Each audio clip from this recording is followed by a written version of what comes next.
ওমরা হজ ব্যবস্থাপনায় শৃঙ্খলা আনতে বড় সিদ্ধান্ত নিয়েছে সৌদি আরব।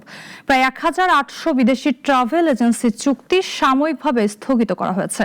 কেন এই সিদ্ধান্ত জানাবো ডেস্ক রিপোর্টে। পবিত্র ওমরা হজকে কেন্দ্র করে কার্যক্রম পরিচালনাকারী বিদেশি ট্রাভেল এজেন্সিগুলোর বিরুদ্ধে কঠোর পদক্ষেপ নিয়েছে সৌদি আরব।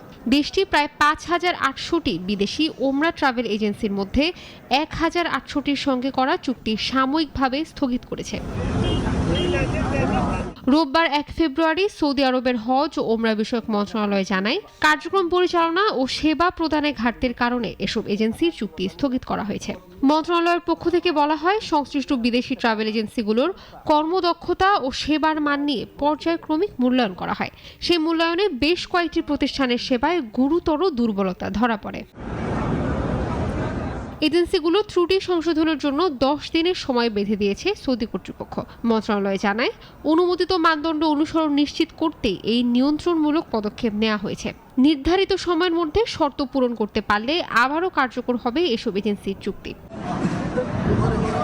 তবে সৌদি আরবের হজ ও ওমরা বিষয়ক মন্ত্রণালয় স্পষ্ট করে জানিয়েছে, যেসব ওমরা যাত্রীর বৈধ ভিসা রয়েছে এবং যাদের আগেই বুকিং সম্পন্ন হয়েছে, তাদের ওপর এই সিদ্ধান্তের কোনো প্রভাব পড়বে না।